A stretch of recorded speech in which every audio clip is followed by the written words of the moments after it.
नमस्कार, देश की बात में हाजिर है। पहले बात नूह और गुरुग्राम की, जहां हिंसा से हालात तनावपूर्ण बने हुए हैं। नूह में सोमवार को हुई हिंसा में अब 6 लोगों की जान जा चुकी है। 116 लोगों को गिरफ्तार किया गया है। 41 FIRs हुई हैं। मुख्यमंत्री खट्टर ने कहा है कि हेट स्पीच पर सख्त कार्रवाई होगी, किसी भी दोषी को बख्शा नहीं जाएगा। ये मामला आपको बता दें, सुप्रीम कोर्ट भी आज पहुंच गया। बताया गया कि दिल्ली में 23 रैलियां हो रही हैं। ज्यादातर सुबह हुई हैं और कुछ शाम को होंगी। इसके बाद कोर्ट ने सख्त आदेश दिए हैं। सुप्रीम कोर्ट ने कहा है कि सरकार सुनिश्चित करे कि हेट स्पीच ना हो, कोई हिंसा ना हो, अतिरिक्त पुलिस बल तैनात हो, संवेदनशील इलाकों में CCTV हो, वीडियोग्राफी हो, साथ ही CCTV फुटेज को सुरक्षित रखा जाए। हेट क्राइम को लेकर आदेशों का पालन हो। उत्तर प्रदेश, हरियाणा, दिल्ली को नोटिस जारी किया गया है। अगली सुनवाई 4 अगस्त को होगी।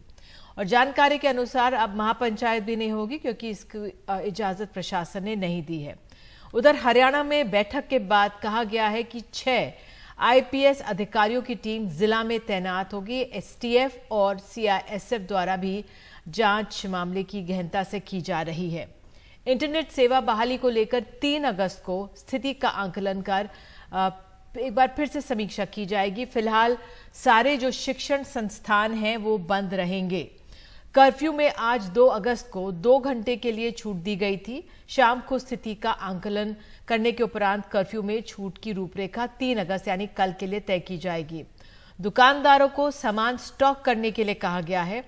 व्यवस्थित तरीके से सामान वितरित करने के लिए भी निर्देश दिए गए हैं। हेल्पलाइन नंबर भी जारी किए गए हैं। वो हेल्पलाइन नंबर्स आप हमारी स्क्रीन पर देख सकते हैं और अपने आसपास या अप्रिय घटना की जानकारी इन नंबर पर दी जा सकती है। बहरहाल हमारे 2 सहयोगी हमारे साथ मौजूद हैं। गुरुग्राम में शरद शर्मा मौजूद हैं और मेवात में मुकेश सेंगर हमारे साथ मौजूद हैं। तो पहले मैं मुकेश आपके पास आऊंगी। मेवात में गढ़ है, वहां पे क्या स्थिति है, जरा बताइए दर्शकों को। देखिए, इस वक्त मैं नूह में हूँ और जो दंगे की शुरुआत थी, जो हिंसा की शुरुआत थी, वो नूह से हुई थी। तो आज मैं पूरे शहर में घूमा हूँ। पूरे शहर में खामोशी है, कर्फ्यू लगा हुआ है। हालांकि शाम को 3 बजे से लेकर 5 बजे तक कर्फ्यू में ढील दी गई, लेकिन एक बार दोबारा से फिर से कर्फ्यू लग गया है। और आप देखिए कि यहाँ पर सन्नाटा पसरा हुआ है।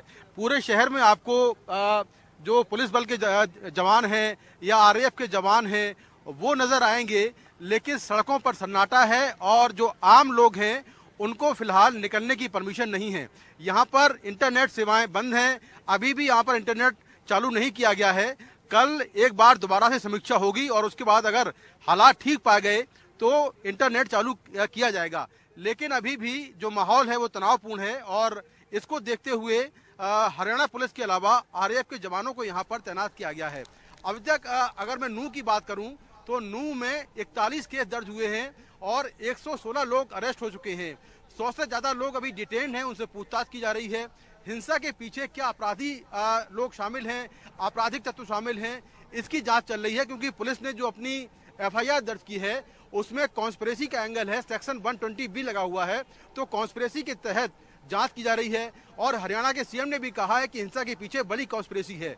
चूंकि मेवात ऐसा इलाका है जो कि एक तरह से कहें तो क्रिमिनल्स यहाँ पर ज़्यादा हैं। यहाँ पर जो साइबर क्रिमिनल हैं वो बहुत ज़्यादा हैं। तो क्या इसके पीछे इस दंगे के बहाने जो क्रिमिनल्स एलिमेंट हैं वो क्या दंगे में कूद पड़े और उन्होंने इसका फायदा उठाते हुए थानों पर हमला किया, गाड़ियों को आग के हवाले किया, बसों में तोड़फोड़ की। तो इन सारे एंगल से भी जांच चल रही है और एक विशेष टीम है जो इस दंगों को लेकर जांच कर रही है। नूह में 4 लोग मारे गए थे, जिसमें 2 होमगार्ड थे और 2 सिविलियन थे। उनके पोस्टमार्टम हो चुके हैं और उनके शव जो हैं उनके घर वालों के हवाले कर दिए गए हैं। नूह में जो यहाँ के DC हैं और जो यहाँ के SP हैं वो लगातार दोनों ही समुदायों के लोगों के साथ मीटिंग कर रहे हैं और मीटिंग करके जो पीस कमेटी है उसके जरिए ये कोशिश की जा रही है कि यहाँ का जो माहौल है वो शांतिपूर्ण रहे। लेकिन लोगों को दिक्कत है। दिक्कत इस बात की है कि सभी दुकानें बंद हैं, खाने पीने का सामान नहीं मिल रहा है, रोजमर्रा की जो चीजें हैं वो नहीं मिल पा रही हैं, बच्चों के स्कूल बंद हैं। तो कुल मिलाकर अभी जो हालात सामान्य अभी तक नहीं हो पाए हैं और कितना वक्त लगेगा ये देखना होगा। लेकिन फिलहाल पूरा नूह शहर जो है वो सुरक्षा बलों के साए में है। यहाँ पर आरएएफ और हरियाणा पुलिस के जवान यहाँ पर तैनात हैं। तो वहीं दूसरी ओर जो कॉन्स्पिरेसी का एंगल है उसको लेकर लगातार जांच जारी है कि क्या लोग बाहर से हमला करने आए थे। हालांकि मैंने बहुत सारे लोकल लोगों से बात की, उनका कहना यह है कि यहाँ पर जो लोग रहते हैं, जो लोकल लोग रहते हैं, उनके बीच ये दंगा नहीं हुआ है। जो लोग बाहर से शोभा यात्रा यहाँ पर निकालने आए थे उनके बीच में और एक दूसरे समुदाय के बीच में ये झगड़ा हुआ और झगड़े के पीछे कुछ ऐसी वजह हैं, कुछ वीडियो जैसे हैं जो पहले आए और फिर चैलेंज दिया गया एक तरफ से और दूसरे पक्ष के लोगों ने उस चैलेंज को स्वीकार किया और उसके बाद ये पूरा झगड़ा हुआ। तो कुल मिलाकर अभी इसमें अलग अलग एंगल से पूरे मामले की जांच कर रही है, लेकिन ये बात तय है कि जिस तरह से हिंसा हुई, हथियारों का इस्तेमाल हुआ, फायरिंग हुई, गाड़ियों को आग के हवाले किया गया, उससे ऐसा जरूर लगता है कि इस हिंसा के पीछे यहाँ के जो आपराधिक तत्व हैं यानी क्रिमिनल एलिमेंट हैं, उनका इस कम्युनल एंगल से कहीं ना कोई जुड़ाव जरूर है। जी बिल्कुल, आपने बहुत अहम बात की कि जो शरारती और आपराधिक तत्व है वो यहाँ का नहीं था, स्थानीय नहीं थे, बाहर के आए थे। ये बहुत अहम है अपने आप में और इसकी जांच चल रही है, क्योंकि ये ऐसा इलाका जहाँ पे सांप्रदायिक तनाव या हिंसा पहले कभी देखी नहीं गई। इतने दंगे आसपास हुए, लेकिन इस बार ऐसा क्यों है, ये वाकई में जांच का विषय है। शरद, आपके पास, आप गुरुग्राम में मौजूद हैं, इतने एमएनसीज, बड़े बड़े यहाँ पे दफ्तर हैं, लोगों ने अपने वर्क फ्रॉम होम की बात की है, वहाँ पे क्या स्थिति, क्योंकि गुरुग्राम तक आंच पहुंची है, वहाँ पे क्या स्थिति है? देखिए, सबसे पहले मैं तस्वीरें दिखाऊं आपको। ये सारा ट्रैफिक जो है, मैं दिल्ली गुड़गांव बिल्कुल बॉर्डर पे हूं और गुड़गांव में जो लोग अपना काम खत्म करके अपने दफ्तरों से, अपने कार्यस्थल से जो लोग भी दिल्ली की तरफ आते हैं, ये सारी गाड़ियां जो हैं वो अब दिल्ली की तरफ आ रही हैं अपना काम गुड़गांव में ख़त्म करके। तो ये तस्वीर इस बात की तस्दीक करती है कि हालात सामान्य हैं। बेशक कल हमने देखा था कि यहाँ पर हालात कुछ ख़राब हुए थे और कुछ घटनाएं ऐसी हुई थी जो नहीं होनी चाहिए ऐसे शहर में, लेकिन ऐसी घटनाएं हुई। ऐसा लगा कि टारगेट करके कुछ सड़क किनारे की जो दुकानें हैं उसमें आग लगाई गई, लेकिन ओवरऑल जो है शहर सामान्य दिखता है, ट्रैफिक भी सामान्य दिखता है। और जो लोग वर्क फ्रॉम होम जिनको दिया गया उन्होंने वर्क फ्रॉम होम किया होगा, बाकी लोग दफ्तर गए। इंटरनेट भी यहाँ पर खुला हुआ है, धारा 144 ज़रूर लगाई गई है एहतियात के तौर पर, लेकिन इंटरनेट भी यहाँ पे खुला हुआ है। बहुत से लोगों को ये गलतफहमी है कि गुरुग्राम में इंटरनेट बंद हो गया है। गुरुग्राम में इंटरनेट बंद नहीं है। अभी जो हम सीधा प्रसारण कर रहे हैं ये इंटरनेट के जरिए ही हो रहा है। हाँ, नूह में इंटरनेट बंद है, सोहना में इंटरनेट बंद है, मानेसर में इंटरनेट बंद है। एहतियात के तौर पर यहाँ पर इंटरनेट बंद किया गया है और नूह में तो कर्फ्यू भी लगा है। असल में हम ये कहें कि आज अच्छी बात ये रही कि कल भले ही अप्रिय घटनाएं हुई हैं गुरुग्राम में भी, लेकिन आज कोई ऐसी घटना नहीं हुई जिससे एक राहत की सांस कम से कम गुरुग्राम के बारे में ली जा सकती है। लेकिन एक चिंता की बात ये है कि दिलों के बीच में जो दूरियां बढ़ रही हैं निधि, वो बहुत चिंता का विषय है। भले ही अब शांति हो गई है, कर्फ्यू भी हम मान के चलें कि कल परसों में कर्फ्यू भी हट जाएगा, इंटरनेट भी फिर शुरू हो जाएगा, लेकिन मैं आज नूह में भी घूमा, गुरुग्राम के भी कुछ इलाकों में घूमा। खामोशी के बीच में भी जो समुदाय हैं उनमें एक दूसरे के प्रति जिस तरह के भाव आ चुके हैं, ये पहले ऐसे भाव नहीं थे। ये जो दिलों के बीच में दूरियां आई हैं, इनको पाटने का तरीका यही है कि सरकार और पुलिस उन तत्वों पर कड़ी कार्रवाई करे, जैसे मुकेश बात कर रहे थे, जिन्होंने इस सब को अंजाम दिया है। आम लोग कभी भी इस तरह की घटना में शामिल नहीं होते हैं, चाहे वो मंदिर जाएं, चाहे वो मस्जिद जाएं, कहीं भी जाएं, चाहे किसी शोभा यात्रा में जाए, किसी जुलूस में जाए। कुछ तत्व ऐसे होते हैं जो इस तरह की घटनाओं को अंजाम देते हैं और जब तक उन पे कार्रवाई होती हुई नहीं दिखाई देगी, ये नहीं दिखाई देगा कि कार्रवाई हो रही है और जो भी आपराधिक तत्व हैं उन पे सख्त कार्रवाई होती है, तब तक ये दिलों में जो दूरियां बढ़ रही हैं, भले ही शांति आज स्थापित हो जाए, लेकिन पिछले कुछ समय से हम लगातार देख रहे हैं कि जगहें बदलती हैं, लेकिन हिंसा का जो स्वरूप है वो लगभग एक ही रहता है कि कहीं से यात्रा निकल रही है, उस पर पथराव हो गया और फिर हिंसा भड़क गई, इंटरनेट बंद हो गया और कर्फ्यू लगा दिया गया। तो जब तक दिलों के बीच में दूरियां नहीं घटेंगी, ये जो एक दूसरे के प्रति भाव जो हैं ये नहीं बदलेंगे, तब तक ये सब फौरी तरीके हैं किसी स्थिति को संभालने के। बिल्कुल, आप दोनों का बहुत बहुत धन्यवाद जानकारी के लिए, और आप लोग हालात पर नज़र बनाए रखें। फिलहाल आगे बढ़ते हैं। हरियाणा से ही हरियाणा में भी आज कोई हिंसा नहीं हुई, लेकिन कल की हिंसा से डरे हुए लोग गुरुग्राम छोड़ रहे हैं और कई लोग ऐसे हैं जो पलायन नहीं कर रहे लेकिन थोड़ा डरे हुए हैं। हमारी सहयोगी प्रियांशी ने ऐसे ही कुछ लोगों से बात की है, आपको बातचीत सुनाते हैं। हरियाणा के गुरुग्राम में आज हिंसा के कोई भी किस्से रिपोर्ट नहीं किए गए हैं और प्रशासन का कहना है कि मामला अब पीसफुल हो चुका है। पर इसके बावजूद बहुत से लोग हैं जो गुरुग्राम छोड़कर जा रहे हैं और बहुत से लोग हैं जो यहाँ डर में रह रहे हैं। तो अभी जब से ये माहौल ऐसा चल रहा है कल से, क्या वो 30 लोग काम पे आ रहे हैं? नहीं, 3 लेडीज 1 लड़का आया बस, बाकी सारा घर पे ही है, रूम पे। तो कोई काम पे नहीं आया, कोई काम पे नहीं आया। 30 हाउसकीपर्स आपके अंडर हैं, 30 में से कोई भी काम? 4 आया, 4, 3 लोकल है, तीनों लेडीज लोकल गए, वही आया बस, बाकी कोई नहीं आया। जी, तो क्यों नहीं आ रहे हैं? किस बात का डर लगा है? वही कल हमारा एक हाउसकीपिंग को मारा था वहाँ पे रास्ते पे, वो गाड़ी लेके जा रहा था, उससे नाम पूछा, नाम पूछ के नाम बताया, आगे एक बात भी नहीं बोला, सीधा मार चालू हो गया। तो हमारा जो क्या हुआ उनके साथ? उन्हें पीटा गया? हाँ, उनको पीटा गया। कि क्या आपने भी आसपास कुछ देखा है? क्या कोई लोगों ने धमकी दी है यहाँ आकर? नहीं, धमकी नहीं दिए, हम लोग को आके सिर्फ बताया और मालिक को जो आपका रूम पे है सारे को खाली कर दो। जो मुस्लिम बोला कि हाँ, जो मुस्लिम है उसको खाली कर दो जल्दी। कितने लोगों ने आके बोला ये? 50-60 जन आया था। 50-60 लोग? हाँ। कितने दिनों में खाली करने को बोला? 2 दिन से, 2 दिन के अंदर अंदर खाली कर दो। और ये कल आए थे? हाँ, कल शाम को आए थे 7 बजे। अच्छा, तो सारे लोग तो चला ही गया। हम लोग ये 15-16 आदमी घर है, ये बचा हुआ है। कितने घर हैं यहाँ पर? सिर्फ 100 का ज़्यादा हो गई। और अब कितने फैमिलीज बची हैं यहाँ पर? 15-16 आदमी है इधर।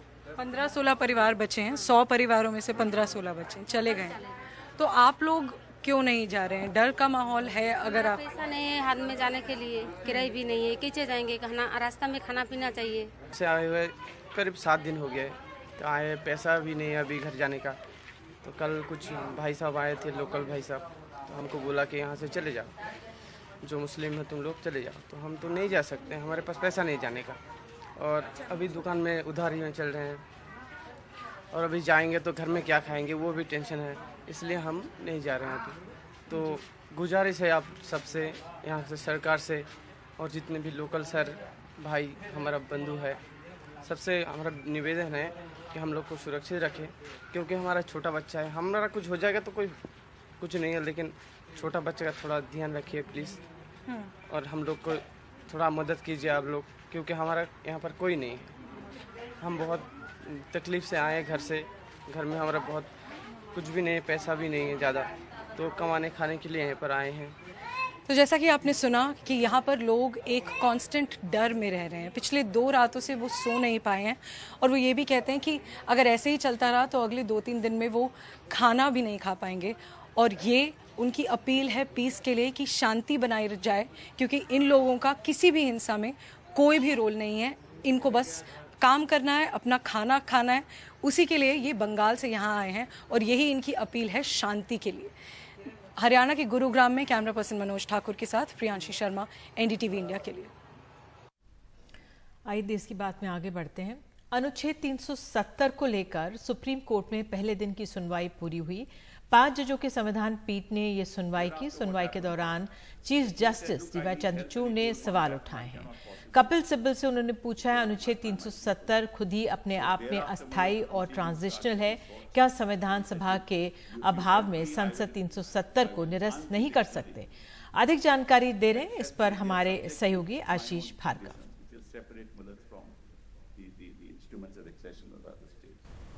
जम्मू कश्मीर में अनुच्छेद 370 को निरस्त करने को लेकर जो 23 याचिकाएं दाखिल हुई हैं, उसमें सुप्रीम कोर्ट के 5 जजों के संविधान पीठ में सुनवाई शुरू हो चुकी है और कपिल सिब्बल याचिकाकर्ताओं की तरफ से अपीयर हो रहे हैं और अभी वो सुनवाई जारी रखेंगे। याचिकाकर्ताओं की तरफ से कई वरिष्ठ वकील यहां पर अपनी दलीलें रखेंगे और उन्होंने सुप्रीम कोर्ट से कहा है कि बहस के लिए कुल मिलाकर जो 18 वकील बहस करेंगे उनको 60 घंटे का समय दिया जाए। हालांकि चीफ जस्टिस डीवाई चंद्रचूड़ ने कहा कि इतना वक्त नहीं दिया जा सकता। तो यहां पर सुनवाई शुरू हो गई है। चीफ जस्टिस ने बहुत सारे सवाल भी उठाए हैं। सुप्रीम कोर्ट ने पूछा है कपिल सिब्बल से, ये बताइए कि संसद क्यों राष्ट्रपति के आदेश द्वारा 370 को नहीं हटा सकती? जब संविधान सभा अस्तित्व में नहीं है तो उसकी अनुशंसा, उसकी सिफारिश की क्या जरूरत है? संविधान सभा का गठन जम्मू कश्मीर के संविधान के निर्माण के लिए हुआ था। एक बार जब वो निर्माण हो गया तो उसका लक्ष्य पूरा हो गया और वो अस्तित्व में नहीं रही। तो ऐसे में ये दलील देना कि संविधान सभा की सिफारिश पर ही 370 को हटाया जा सकता है, ये दलील कहाँ तक काम करेगी, क्योंकि इस प्रावधान का क्या होगा, क्योंकि जब वो संविधान सभा जो है वो अस्तित्व में नहीं है। तो बड़े सवाल उठाए हैं, लेकिन यहाँ कपिल सिब्बल ने जवाब दिए और कहा कि संविधान की यही मंशा थी। सरकार ने जो है वो संवैधानिक नियम की आड़ में, संवैधानिक एक्ट की अधिनियम की आड़ में राजनीतिक कार्य किया है और ये नहीं किया जा सकता। लोकतंत्र बहाल करने की आड़ में लोकतंत्र को नष्ट करने का काम किया गया है। जम्मू कश्मीर अभिन्न हिस्सा है, इसमें कोई दो राय नहीं है, ना कोई सवाल है इस पर, ना आगे कोई विवाद इस पर होगा। लेकिन एक अनूठा रिश्ता 370 के तहत बना हुआ था, उसको तोड़ दिया है संप्रभुता के। और यहाँ पर उन्होंने ये भी कहा कि जम्मू कश्मीर के लोगों की आवाज़ को दबाया नहीं जा सकता। जम्मू कश्मीर के जो प्रतिनिधि हैं, वो जो सभा है, संविधान सभा, उसकी अनुशंसा के बिना इसे नहीं हटाया जा सकता है, ये उन्होंने कहा है। और ये सुनवाई आगे भी जारी रहेगी। नई दिल्ली से आशीष भार्गव, एनडीटीवी न्यूज़।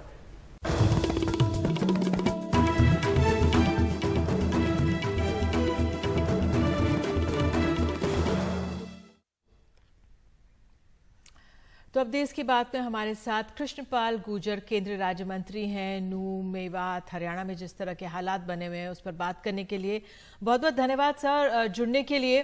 पहला सवाल यही है, जो वहाँ पे हालात बने हुए हैं, आपका क्या असेसमेंट है, क्या हुआ वहाँ पर, क्या इस समय किस तरह की स्थिति को आप देख रहे हैं? देखिए निधि जी, आज के हालात वहाँ बिल्कुल सामान्य हैं। आसपास के ज़िलों में भी सामान्य हालत नूह में है, सब चीज़ कंट्रोल में आ गई हैं। लेकिन ये बहुत, मैं समझता हूँ इस तरह जो ये घटना घटी है वो बहुत दुर्भाग्यपूर्ण है। जिस तरह भाईचारे को समाप्त करने की जो साजिश की बू इसमें नज़र आती है, और लगता है इसके पीछे कोई ना कोई मास्टर माइंड है। क्योंकि पिछले 8.5 साल से मनोहर जी के नेतृत्व में हरियाणा एक, हरियाणवी एक, और मोदी जी के नेतृत्व में भारत एक, भारतवासी एक, इस भावना के साथ दोनों सरकारें इस देश को और प्रदेश को आगे बढ़ाने में लगी हुई हैं। और ये जो ये शोभा यात्रा, ये कोई पहली बार नहीं नूह में निकाली जा रही। हर वर्ष सावन के महीने में इस तरह की शोभा यात्रा निकाली जाती है, जिसकी जिला प्रशासन से इजाज़त भी ली जाती है और रूट भी तय किया जाता है। इस बार भी उसकी इजाज़त ली गई थी और रूट तय किया गया था। और दूर दूर तक ये अंदेशा नहीं था कि हर वर्ष की बात इस वजह से शांतिपूर्ण यात्रा निकलेगी। अगर ये अंदेशा होता तो मैं समझता हूँ एक्स्ट्रा फोर्स मंगाई जा सकती थी और उसके लिए पूरी समुचित व्यवस्था की जाती थी। बिल्कुल, आप तो खुद हरियाणा से आते हैं, ये वो ऐसा इलाका है यहाँ पर कभी भी सांप्रदायिक हिंसा नहीं हुई, तो इस बार ये कैसे हुई? क्योंकि आप देखिए, राव इंद्रजीत सिंह ही हैं, वो भी केंद्र में राज्य मंत्री, उन्होंने कहा है कि जो यात्रा निकल रही थी, हथियार कैसे आए उनके हाथ में जो यात्रा निकाल रहे थे, तो चिंता की बात है ये। देखिए बिल्कुल निधि जी, क्योंकि मेरा लोकसभा क्षेत्र भी बिल्कुल इस गुड़गांव लोकसभा क्षेत्र के साथ एडजॉइनिंग है, और मेवात से लगता हुआ मेरा लोकसभा क्षेत्र भी मेवात के साथ लगता है। हतीन क्षेत्र बिल से उससे लगता है, मेवात का ही हिस्सा है। तो लेकिन वहाँ इस तरह के भाईचारा कभी हमेशा खराब नहीं हुआ जिस तरह ये साजिश रची हुई।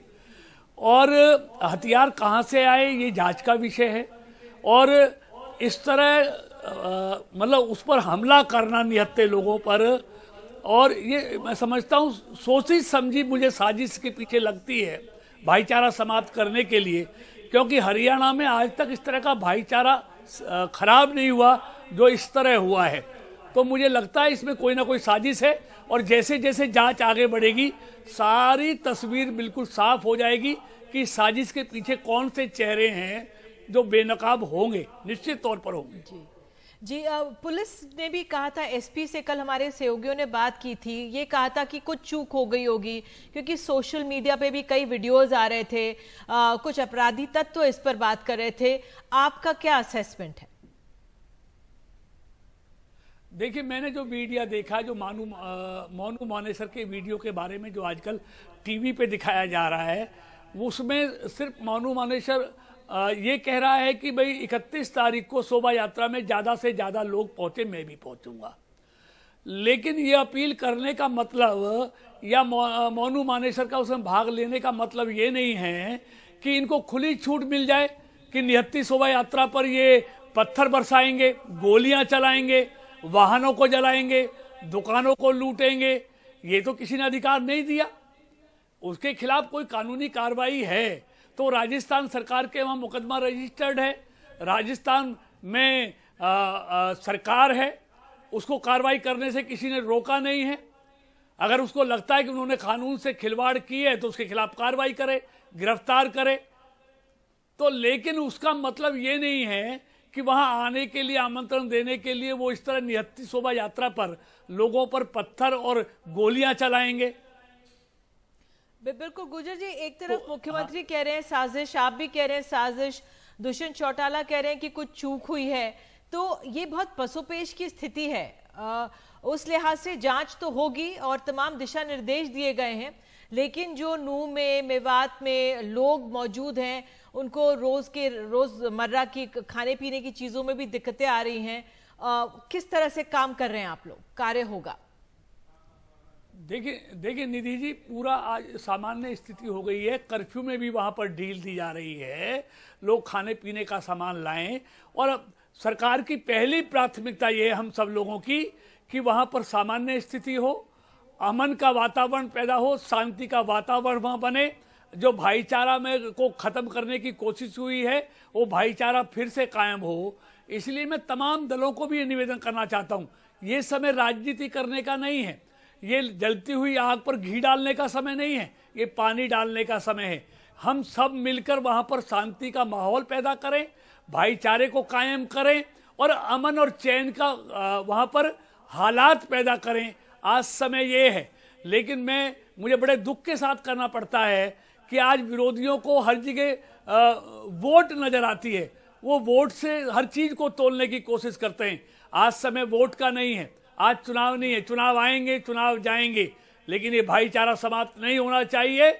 इसके लिए हम सबको मिलकर कोशिश करनी चाहिए, अमन का वातावरण बनाने में उन सबको सहयोग करना चाहिए और इस पर तरह तरह की बयानबाजी कर आग पर घी डालने का काम ना करें तो बेहतर होगा, हरियाणा के लिए भी हरियाणा में भाईचारा के लिए भी। बिल्कुल, आखिरी सवाल यही है सर कि जो लोग डर के जा रहे हैं उनको कैसे रोका जाए या उनमें एक बार फिर से विश्वास कैसे पैदा किया जाए? जो आप भाईचारे की बात कर रहे हैं, क्या उस पे उन तक पहुंचा जाएगा? क्या विचार आपके? देखिए निधि जी, निश्चित तौर पर ये भाईचारा आज का नहीं है, ये जब से हरियाणा बना है उससे बहुत पहले से भाईचारा कायम रहा है और हम इस भाईचारे को निश्चित तौर पर कायम रखेंगे। कानून का राज कायम हो, हर किसी को सुरक्षा देना सरकार का काम पहले भी था, आज भी है और आगे भी रहेगा। हर किसी के जान माल की सुरक्षा की जाए, इसके लिए हम पूरे इंतजाम करेंगे और दोषियों के खिलाफ जो भी इसमें दोषी होगा, जो भी साजिश करता होगा, मैं आपको कहना चाहता हूं उसके खिलाफ कड़ी से कड़ी कार्रवाई की जाएगी। दोषियों को किसी भी कीमत पर बख्शा नहीं जाएगा, कड़ी से कड़ी सजा उनको मिले, इसके लिए पूरा हम इंतजाम करेंगे कि भविष्य में कोई भी इस तरह की कार्रवाई को अंजाम देने की सोच भी ना सके। ऐसी व्यवस्थाएं हम करेंगे, ऐसी कार्रवाई हम करेंगे। बहुत बहुत धन्यवाद कृष्णपाल गुर्जर हमसे बात करने के लिए। और अब बात मणिपुर की। पिछले 3 महीनों से जारी अशांति के दौरान 160 लोगों की मौत हुई है, 60,000 लोगों को अपने घर छोड़ने पड़े हैं। 30 लोग ऐसे भी हैं जिनके लापता होने की रिपोर्ट पुलिस में दर्ज कराई गई है। एक रिपोर्ट।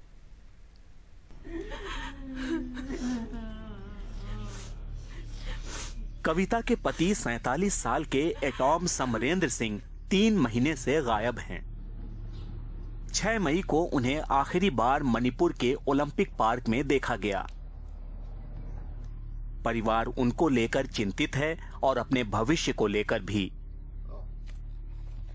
मेरे पिता ने मुझे शिलांग में होने वाले यंग स्पेस रिसर्च ऑर्गेनाइजेशन के इसरो के कार्यक्रम में भेजने के लिए काफी मेहनत की है। अब मैं अपने बेटे को आगे पढ़ाई के लिए दिल्ली नहीं भेज सकती। वो अकेले थे जो परिवार चलाते थे, तो मैं ये सब करूंगी। मणिपुर में 6000 से भी ज्यादा 0 FIR दर्ज किए गए हैं। पुलिस के सूत्रों के मुताबिक जो लोग लापता है उनकी संख्या बढ़ भी सकती है, क्योंकि 6000 से भी ज़्यादा 0 FIR है और इनको फॉर्मल एफआईआर में धीरे धीरे से पुलिस तकदीर कर रही है और छानबीन भी कर रही है। ऐसी कहानियां और भी हैं। 17 जुलाई की सुबह हिजाम लुवांगबी नीट की कोचिंग के लिए घर से निकली। चूंकि कर्फ्यू में ढील थी, वो अपने दोस्त फिजाम हेमनजीत से मिली और दोनों बाइक पर घूमने निकले। वो वापस नहीं लौटे हैं। उनके अभिभावकों ने 2 पुलिस स्टेशनों में शिकायत दर्ज कराई है। पुलिस कहती है कि कुछ सीसीटीवी फुटेज में वो दिख रहे हैं, इससे ज्यादा कुछ नहीं।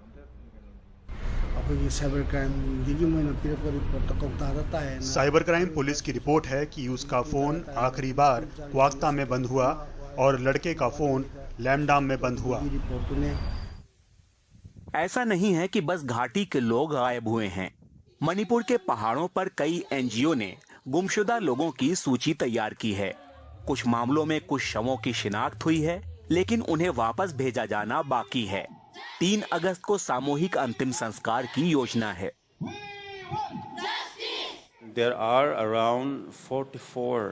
करीब 44 लोग गुम हैं। यहाँ ऐसे शव हैं जिनकी शिनाख्त नहीं हुई है। हमें नहीं पता कि इनमें कितने शव इम्फाल से हैं।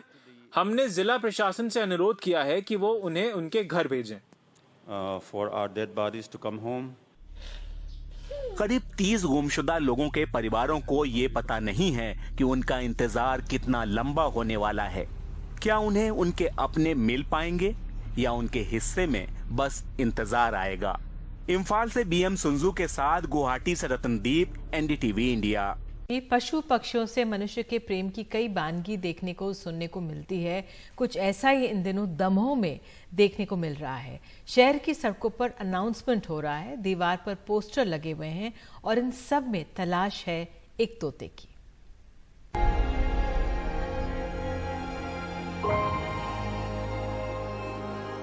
दमोह के इंदिरा कॉलोनी में सोनी परिवार में इस पिंजरे में मिट्ठू का बस नेम प्लेट लगा था। रहता तो वो रजाई चादर जहां मन चाहे वहां। मंगलवार शाम अपने परिवार के साथ घूमने निकला, लेकिन कुत्ते भौंके तो डर कर उड़ा और पेड़ पर चला गया, वापस नहीं लौटा। अब घर वाले शहर भर पोस्टर लगा रहे हैं, घोषणा करवा रहे हैं कि मिट्ठू का पता बताने वाले को 10,000 या उससे ज्यादा का भी इनाम देंगे। वो हमारे साथ 2 साल से था, लगाव था बहुत ज्यादा उसको। कुछ बोलता था क्या? हाँ, मिट्टू मिट्टू मम्मी मम्मी बोलता था, गोलू मिट्टू भी बोलता था। और 10 से ज़्यादा हो तो अपन दे देंगे, बस मिल बस जाए वो अपने लिए। परिवार में कैसा माहौल है? परिवार में अच्छा माहौल है। सब जो न उसको बहुत प्यार से रखते थे। पापा तो डेली घुमाने ले जाते थे उसको। अब अचानक से कल क्या वो कुत्ते लोग भौंके तो एकदम से बोड़ा डरों के मारे, ओढ़ के पेड़ पे बैठा, वो पता नहीं पर कहाँ चला गया। दिक्कत ही हो गई। कल रात से हम लोग परेशान हैं। 2 बजे रात से देख रहे, सुबह 6 बजे तक कहीं नहीं मिल रहा। वो भी परेशान है, फैमिली भी परेशान है। भैया जिस किसी को भी मिले इस नंबर पर संपर्क करना, और हो सकेगा तो 10,000 या उससे ज़्यादा मांगेगा तो उतना अपन पैसा देने के लिए तैयार। अपना मिट्ठू अपने लिए मिल जाए। मिट्ठू के घर वालों ने कोतवाली में भी उसे ढूंढकर लाने के लिए आवेदन दिया है। जिस किसी भी सज्जन को देखे पता बताने वाले को 10,000 रुपए का इनाम दिया जाएगा। ऑटो के जरिए ढूंढना, पोस्टर लगाकर ढूंढना किसी के लिए हास्यास्पद हो सकता है, लेकिन ये बेज़बान सिर्फ एक भाषा समझते हैं, प्रेम की। और इसीलिए शायद सोनी परिवार अपने मिट्ठू के लिए इतना जुड़ाव महसूस कर रहा है। दमोह से अपने सहयोगी महेंद्र और भोपाल से कैमरा पर्सन रिजवान खान के साथ अनुराग द्वारी, एनडीटीवी इंडिया। और इस खबर के साथ देश की बात में आज के लिए इतना ही, लेकिन खबरों का सिलसिला एनडीटीवी इंडिया पर जारी रहेगा। नमस्कार।